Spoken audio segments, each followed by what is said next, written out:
Hello and welcome to the Need to Know Music Show with me, Ronan McManus, here on Switchbox TV. Today I'm joined by some singing sisters who stormed onto the country pop scene a few years ago and continue to rise and rise. Please welcome Presley and Taylor. How are you doing? Hey, everybody. We're happy to be here. Excellent. Thanks for joining us today. What was 2020 like for you? It was a bit of a strange old year for everybody. I think the fact that you released a single called "End of the World" in January was was a bit of a prophecy. It's all your fault. Is what I'm saying. The pandemic. That's what it comes down to. Oh no! So what have no. we done? So obviously you released a single in January, and having built on that so far, obviously there was some plans ruined. What was 2020 supposed to look like for you girls? Yeah, so 2020 turned out to be an interesting year. We started the year with releasing a song, like you said, it was called "End of the World," and it was really a breakup song. It wasn't actually about what happened in 2020, but it was a breakup song and how it feels like the end of the world when you're no longer with someone. But we, when COVID hit in March, as like everyone else, no one was expecting it, and it really caused a lot of change in our career. And Presley and I were really able to take the time and just focus on reaching people through our Facebook and our Instagram and through live streams, and that was really beneficial to us. And it turned out to be a blessing in disguise, because honestly, like looking back on the year as a whole, it was one of the best years of our career. I mean, we signed our first record deal with White Mustang Records, and we released our first single with that label called "Everybody Sees It." And now it has over 300,000 streams already. And we're just like pinching ourselves that, that 2020 actually ended up being a really good year for us, despite all of the COVID and what was going on in the world, Yeah, absolutely. Well, I think everyone kind of had to sort of make the best of what it was and maybe look at different ways to engage with people. What did you do? Exactly. What sort of things were you doing to sort of innovate and to sort of connect with fans and to play? I mean, were you still doing some online gigs? Were you still performing? What was the sort of thing you were doing? Yeah, the main thing we did, I feel like, actually Presley took this upon herself. We kind of talked about it and then she brought it to life. But the main thing we did was we set up this little studio area in our house. Presley like painted it and decorated it and put a piano in here and a cajon so that we could film in here and reach our audience online, since we weren't able to actually do shows in 2020. Yeah, and you asked earlier, like what did 2020 look like before everything? I mean, we were out showcasing for all different shows and everything the entire month of January and the beginning of February. So we had about 50 shows on the books that got canceled. Wow. So the being able to have this space, and then obviously our following on Facebook and Instagram and TikTok and all those platforms, and being able to grow that really helped us to continue to stay on the track of having our band play and all of us be together and, perform for everyone still, even not being able to go out and do it live.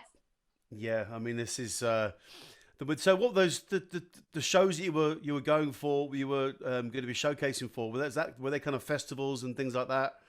Yeah, all over the country. Of course, none of that happened. None of those happened. No, unfortunately, no. Yeah. Oh man. So, but it seems like you kind of fairly quickly took to social media and very quickly innovated. So that's good. I mean, and I think in a way, fans have kind of seen a different side to artists they may not have seen. So, I mean, looking at the silver lining, which you kind of have to.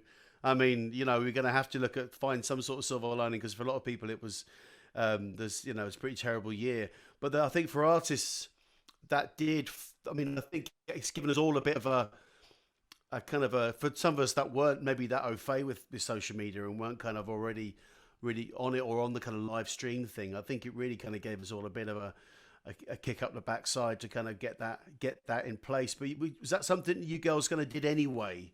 Was social media already a place where you were present?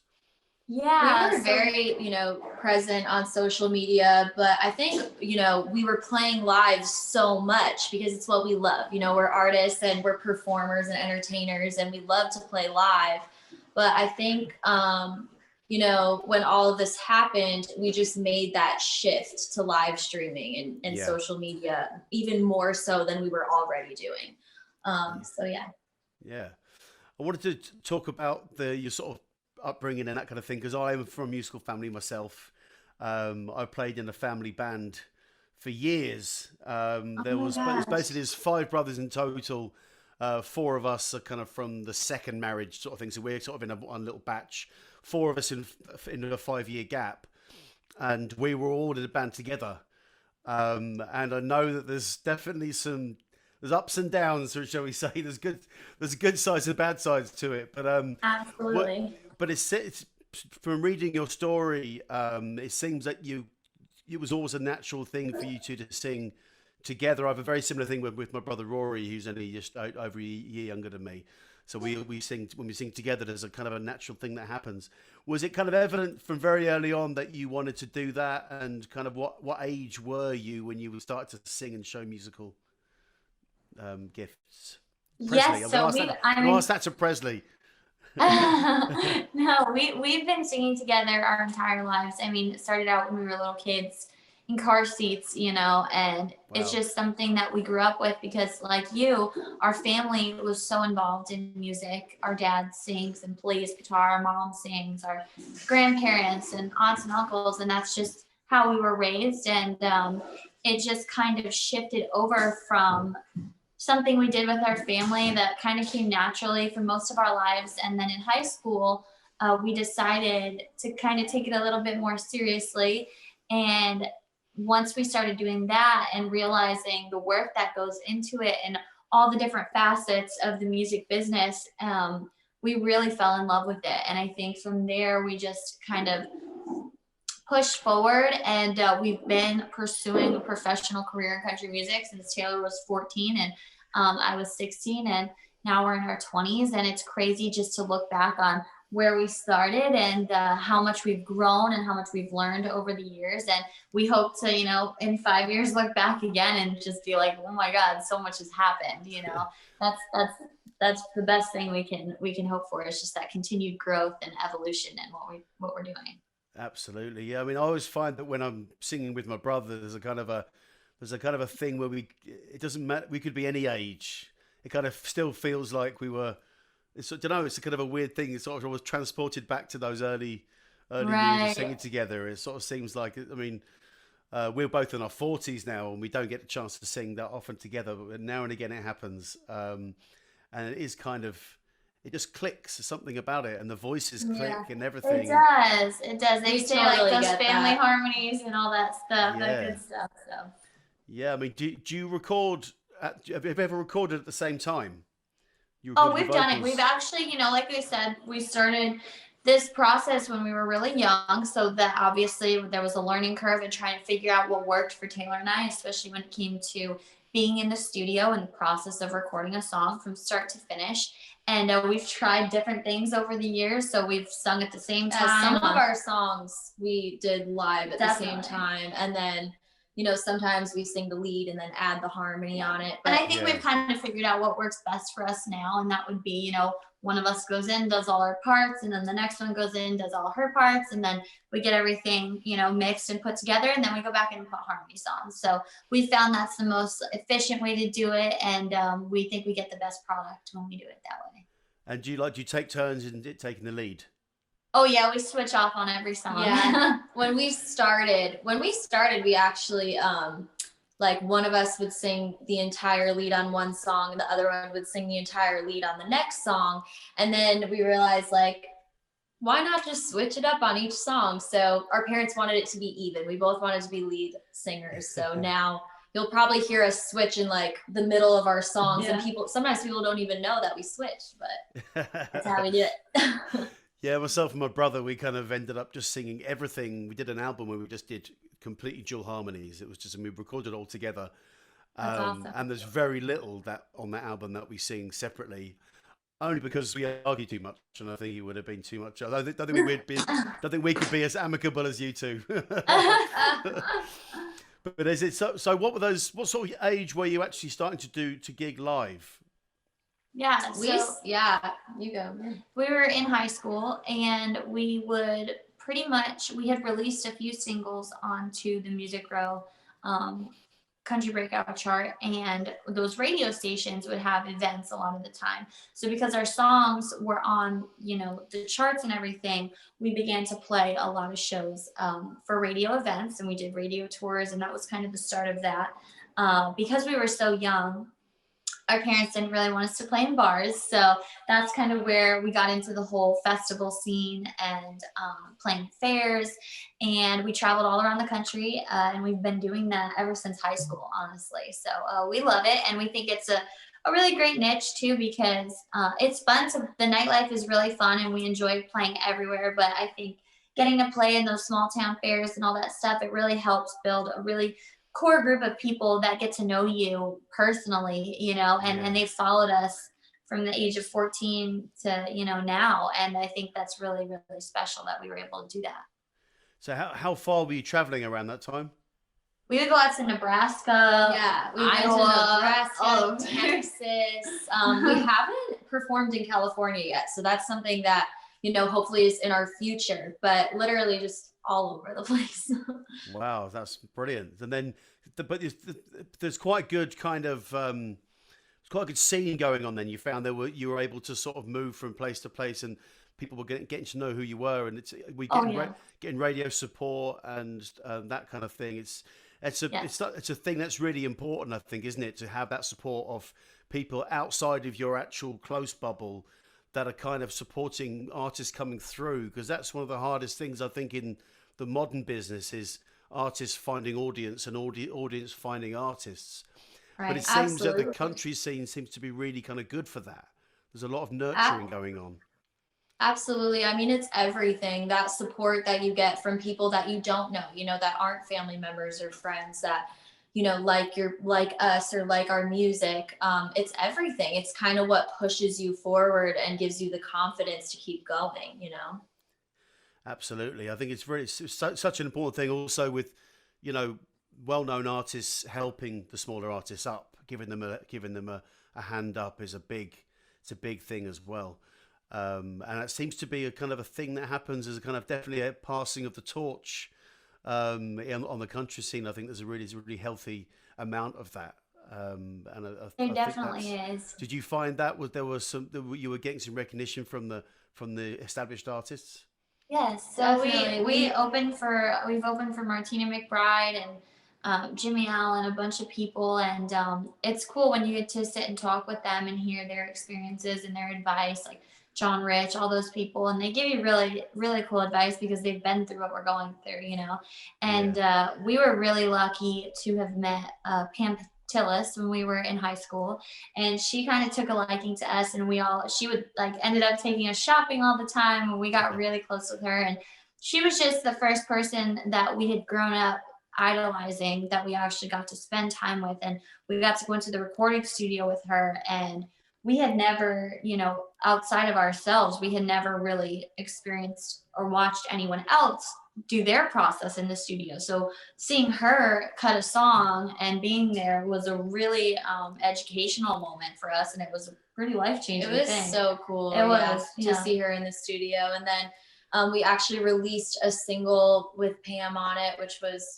incredible. Mm-hmm. Just a pinch me moment to grow up listening to all of her music, and then to have her sing on one of our songs was just like, wow, it was dream come true. And like you said, that's country music. I feel like I think everyone is very grateful for where they are when it comes to country artists, and so that's where I think a lot of that passing the torch or giving advice to artists coming up is something that goes on a lot in this industry. So that single "Heart Over Mind," that was the one that had Pam Tillis on it, isn't it? So yes, that was 2017. That's when I was checking out your Spotify. That's the first thing that comes up. Was that you mentioned you'd been releasing songs to radio before that? But do you feel like that "Heart Over Mind" was your first proper single? Yeah, I mean, we had released probably about 2 or 3 songs before that, and she had heard those and loved what we were doing. And someone on our team actually had the idea to sing one of her dad's songs, and she just was over the moon about that, and then wanted to be a part of the project. And then it just kept growing from there, and we actually got the opportunity to sing that song with her on the Grand Ole Opry one night on a Friday night. She invited us to come out and sing, and it was crazy. It was crazy. It's funny to watch, like you said, from the first thing we did and then growing it to that point. Yeah. It's just very cool. And then where we are now, signing our first record deal and just moving forward is just really, really rewarding. You seem really cool about it. Like, you know, seem like really kind of calm and collected about it. You must have been freaking out inside though when you were doing these things, like the Grand Ole Opry. Totally. Oh my gosh, yes. we trying to do that whole like a duck, calm on the top of the water, then legs going crazy underneath. Basically. Well, you kind of still trying to do that, trying to hold it together. Go, no, we're going to be cool. Be cool. Then you're like, we're good. Yeah. This is like every day. We do this every day. Yeah, we just sing the Pam Tillis every day. That's fine. Yeah. So it was. What was that like though? That feeling, that getting on that stage and singing that.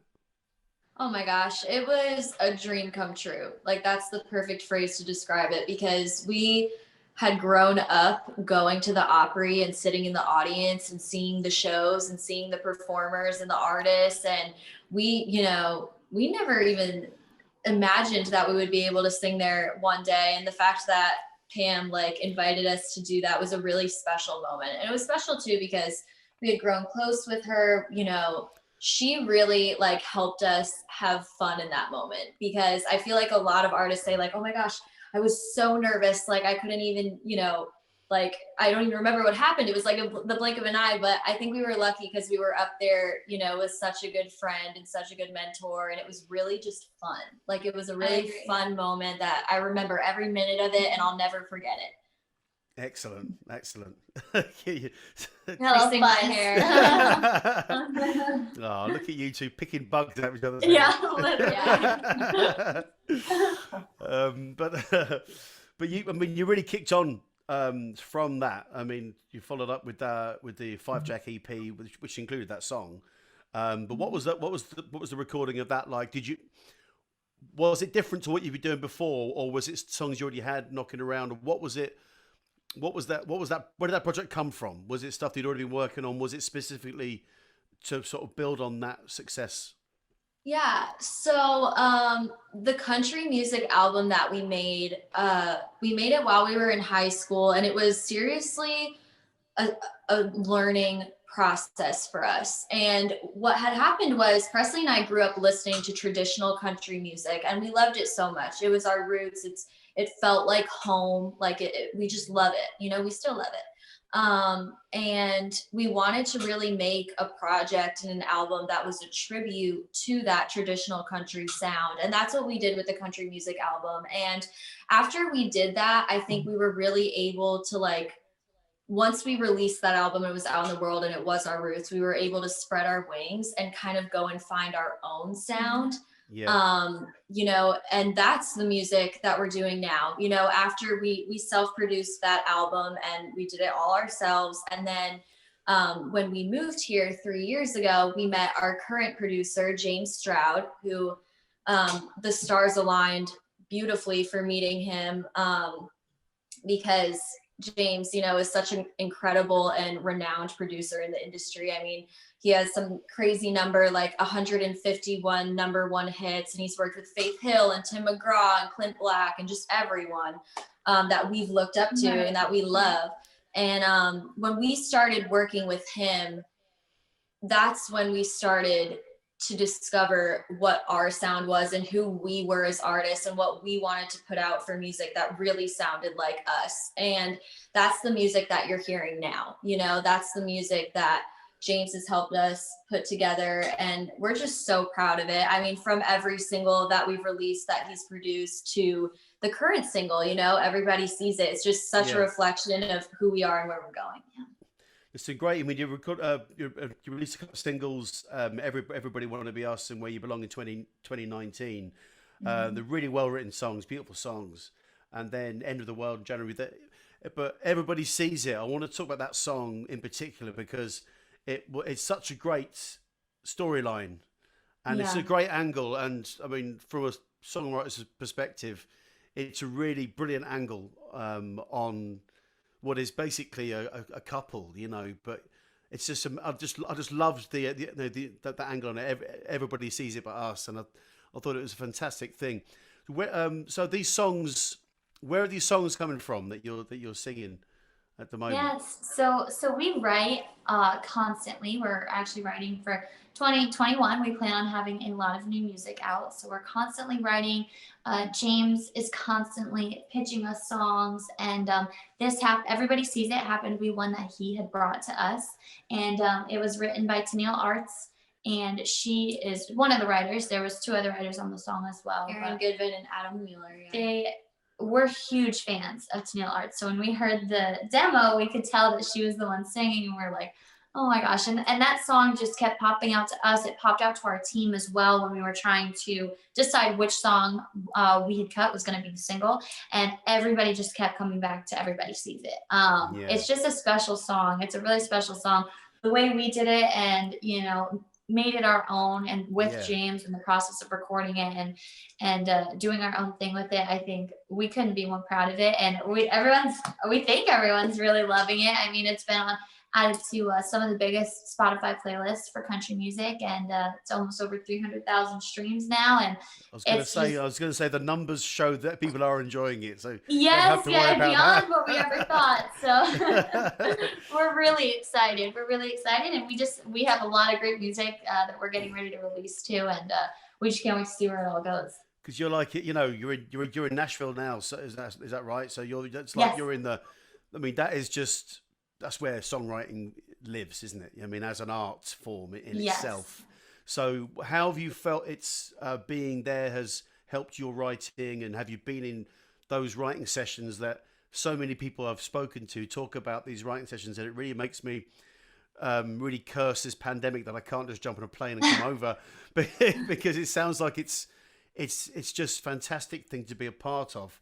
How have you found your time in Nashville, and how has it changed you as writers and artists? Oh, that writing has been our greatest growth spurt in Nashville, because before, you know, when we were in Connecticut in high school and everything, we would write together, which was great. And we loved it, and we love writing together, and we still write together now. But when we came here, we were able to see, like, okay, songwriting is a skill. It's a career. You have to build it. You have to work at it. You can, you know, the people here that we've wrote with, it's their lives, it's their heart, you know, pouring their heart into a song and a story. And we've definitely been able to grow and become, I hope we're, oh, there it is. Are we back? Sorry about that. You went back, sorry, just a little bit on. It's okay. There's a little bit unstable there, but I think we got everything. But yeah, sorry, carry on. I'll keep going. Yeah, sorry about that. Here, so it's fine. Sorry. No, it's all good. No, we've been really blessed to be able to write with some incredible writers here in town, and it's just helped us grow and become even better songwriters than we were. And we love writing sessions. I mean, we have like 4 coming up this coming week. That's all we're doing. It's so fun. And it's fun to write with different people, because it's fun to discover who you mesh with and what works, and, you know, what doesn't work, and what you love. And it's great. It's so great here. Yeah, it seems like it's a real kind of, it just feels like it's something really amazing to be a part of, and it must be great to be learning from all these experienced songwriters, and taking and working with as many of them as possible is definitely a great tactic, because there's some real artists, you know, real sort of, you know, experts of the art of songwriting in 100%. Nashville. And I'm hoping I can get over and experience it in person, because it's I've spoken to a few people from Nashville during these interviews over the course of the last year or so, and it just sounds like an amazing place to be. So you got the songwriting sessions coming up. Do you have recordings that you've already done that are ready to go? And when are we likely to start seeing more of you? We are so excited because we have been working hard literally since before COVID, like in 2020 in February. We went into the studio right before quarantine happened and we recorded Everybody Sees It was one of the songs we recorded. And then we recorded two other ones, actually three other ones that we're so proud of. Like they're honestly, I think our best work we've ever done. So we're so excited to start releasing new music. And then we were actually in the studio this past month, working on more new songs. So there's a lot of new songs in the can and we just can't wait to put them out in 2021. But first, before we put out any new ones, we have a music video coming out for Everybody Sees It. So you're going to see that first before any music. Brilliant. So when's that gonna be hitting our screens on our phones and everything that people videos on we got I think the team is planning on the end of this month. So I'm guessing in the next 2 weeks we're gonna have the video out for everyone to be seeing. Fantastic. And where's the best place people can keep in touch with all that? What is sounds like you're on all the social media channels. We're on everything. Facebook, Instagram, YouTube, TikTok. We're all at Presley and Taylor. We keep it really simple. And if you want to find all of those things, you can go to presleyandtaylor.com. Fantastic. But I want to talk about touring, but we're not gonna go yet because there's still more to ask you about. Just good to get those social media plugs in while we're on the subject. But touring and playing live, this is I mean, is this something that obviously not been much going on for the last year or so, relatively speaking? But what is a normal sort of touring schedule like for you guys in a year or whatever? Touring has always been, I mean, when we were in high school, we would play every weekend. Every chance we got, we would go to a fair or festival and we would play that weekend with our band. Since moving to Nashville, touring has been a huge part of our goals in our career. And I think the most show dates we had in 1 year was the year before last year because we didn't really get to tour a lot in 2020, but we played about 70 shows around the country and it is so much fun. I mean, we have the most incredible dedicated band that we just love. We all just have the best time. We're cutting up and laughing and hanging out the whole time and making music, which is so much fun. And I mean, touring is one of my favorite parts about, this job, if you want to call it a job as a whole, It feels like a job sometimes, but the art is to try and make it seem as little as like a job, like a real job as possible. But it sounds like you really have lots of fun on the live shows, and there's a real kind of I see you were talking about the sort of your idols who you'd be looking up to, kind of really strong female figures, is that something? I mean, you something you've really worked on putting on a show? Oh yes, I mean the process of getting a show together, whether it's an hour or 90 minutes or a 30-minute showcase or however long it's going to be. There's you have to rehearse with the guys, and we pick we have all our original music, but we do like to sing some covers on top of it, just so there's a little something in there for everybody to enjoy. And the blessing we've had over the last year when we were not able to get out and play in front of people was we got to do live streams here in our house. And we got to have our band here with us, and they would we'd all get on there on Sunday nights and play a set for everybody. And during the week it takes time to set it all up and figure it out and get it perfect and to what Taylor and I think is perfect. And it's the most fun thing. It really is, because that's where our creativity really starts to shine, I think, is during those live sets. Yeah. And Presley and I, from the beginning stages of starting to perform, have really studied the art of performing. We've studied Carrie Underwood's shows and Casey Musgrave's shows and Whitney Houston's shows. And we've really put that, time and effort into learning how to be a good entertainer and how to perform, and just so that we can bring the best show we possibly can to an audience. Right. And we love doing that. It's always been a part of our job, and it's kind of funny to think about it right now in this moment that 2020, it had to change a lot by doing shows right here instead of out to a live audience. But we can't wait to get in front of live audiences again. We're so ready.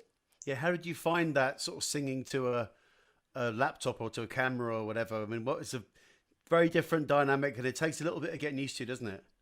It does. I mean, the biggest thing is just like ending a song and no one's there to applaud. You have to kind of woo yourself because no one's there clapping for you. That was the biggest, it's different. Yes, adjustment. Yeah. Yes. But I mean, at the same time too, when you sing live, that's what we live for. And the best part of that is being able to connect with people right in front of you.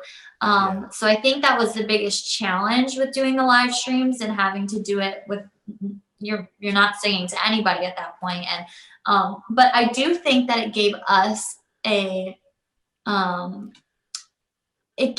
the opportunity to really hone in on, how we feel like ourselves in those moments and get in tune with the song and really focus on what we're singing about, what we're saying, and I think that was really special. And I think that when we have the opportunity to go out and get in front of people again, that is going to shine through, and that time of doing that is going to come through. And I hope it bumps our live show up even more.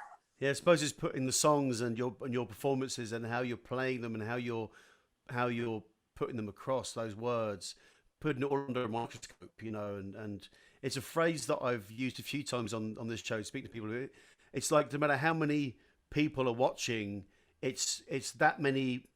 It's like if it's like 1,000 people, it's 1,000 shows for one, because everybody's watching it on their own or whatever, and or on their one sort of device.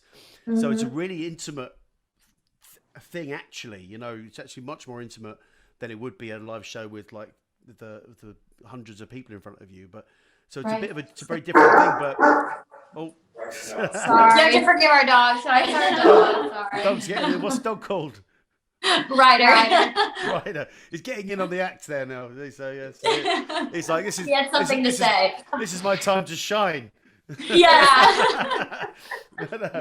I think that's a good way to look at it. Say that those shows will have added something to your performances, your performance skills. And were you able to sort of monitor the chat coming through? Yes, we kept our phones in our back pockets, and we would like check comments, see the comments while we're playing.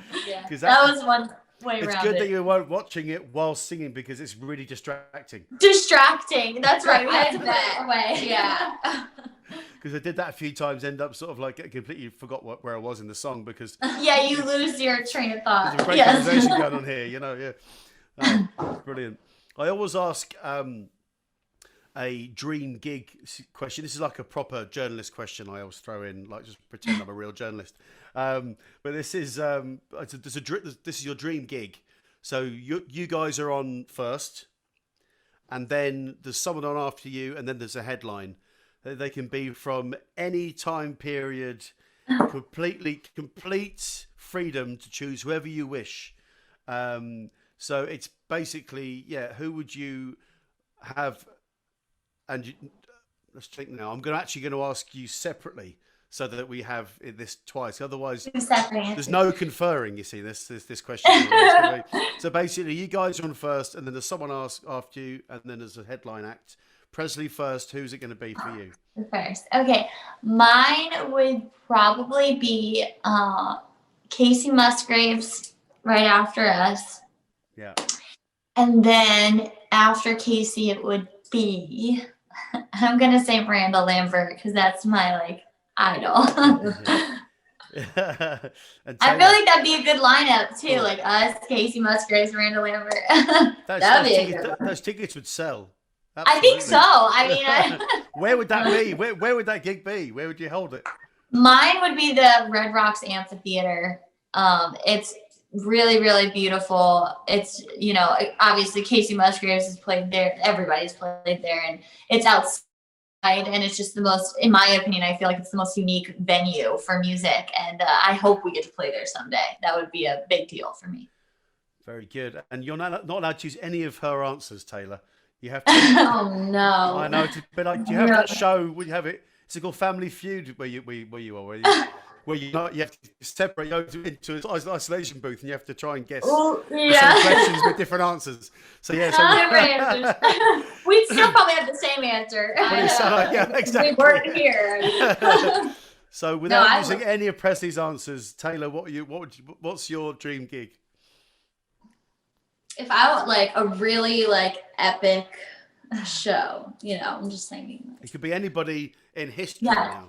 Anybody in history. Okay, so I would go Us, and then Elvis Presley, and then Whitney Houston, and I feel like that would just be like a night for life, It'd be a lot. And then I would probably have it at like Madison Square Garden. Yes. It'd be like a big show. That is going to be a big show. Wow, that would be amazing. That would be amazing. Okay, and who's fighting over the jumpsuit? It's not going to be that Elvis. It'll be early Elvis, surely, rather than jumpsuit Elvis. Fantastic. And we also asked for a recommendation on the show.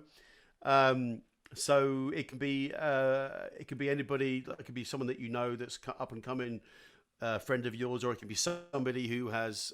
We've already had some discussion on your influences, but you can. Who's the artist that people need to know? You go first. Go on. Yeah, no. Okay, we'll go in the other order. Taylor. There's so many. That's so hard to do, and we have so many friends here that are so talented, So many. incredible. We can list like a lot of names. If you want us to throw out a couple names, we can. But I would say if you just throw out, maybe you get one each, and that's it. And it's not any. You go. That's not bad that they don't get mentioned. But it can be, you get one each, that's it. And that's all we're going to allow you. I was going to ask for 2. Oh, okay then. You've got around me. I'm too kind. Well, I'll give 2 types. So like, to me, if I'm looking at someone who is kind of already established, but in like an underground way, who I would, I admire a lot musically, would be Jason Isbell.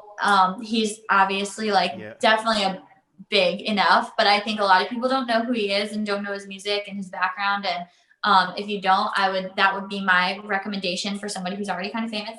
And then I would have to say, we have, like Taylor said, we do have a lot of friends here, guys that we play with and, that we're really close to that are up and coming artists. So I'll throw 2 of those. Our bass player, Alex Kilroy, he plays downtown on Broadway. And he has songs out on Spotify and iTunes. And then Isaac Harris is the other one. He also plays on Broadway here in Nashville, and they both have great music. So excellent. I did 3. I had to pitch. But you did. I got 3. I said 1. You bargained me for 2, and then you threw a third one in. And she threw it. You must really like me at this point. Right, okay, Taylor, you don't get any now because Presley used them all up. He's like, get off my show now. We're not.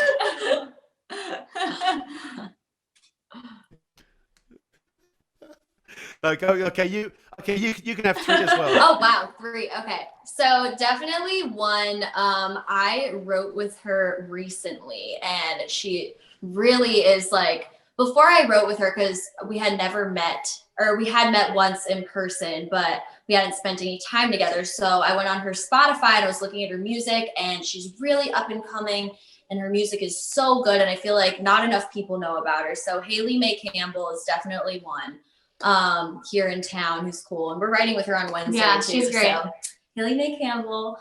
And then also Presley mentioned Alex Kilroy, and the guy who produced his record is Brent McCullough, and he has really great music out as well. So I would check him out. He's from Nashville as well. Yeah. And then a third one, I don't know. I'll stick with 2. I won't throw in a third one. I'll do 2. Okay.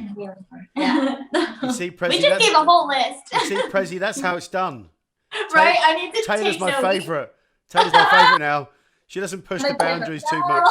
I'm sort of feel like I'm getting a feel for what kind of children you were. Yeah, probably right. Pretty accurate. But that's brilliant. Thank you so much for that. We'll put the links to all their music into be the great. into the what do you call it, the description, so people can check them out, and That's also awesome. obviously Very links cool. to all of your stuff too, so people can check you out. And it's you're doing some great music, and so thank you so much for joining us, and good luck with everything that you're doing, and hopefully we'll be back on stage soon. And but until then, we've got a video coming up the end of the month, Yes. which we will if it's out around the time, if we have the link, then we'll put that in there too. Perfect. Thank you If so it's not much. there, then they can follow your socials, and it'll pop up when it It'll comes be up. there. And we'll Correct. look forward to new music coming out from you girls very soon. And yes, listen, thank you so much for joining us. It's been an absolute pleasure talking to you. Thank you. It doing was what nice, you're doing. guys. This was fun. Keep doing what you're doing. It's working for you. All right. Thank you. Hopefully Thank you get to you. come to Nashville soon. Absolutely, 100%. Well, absolutely. So it's the first thing I'll be doing as soon as we're allowed. I'll be flying in. Perfect. Be flying in. Okay, fantastic. All right, brilliant. Thank you, Presley and Taylor. Thank you. Good luck. Stay safe and stay well. Thank you. You too. Thank you.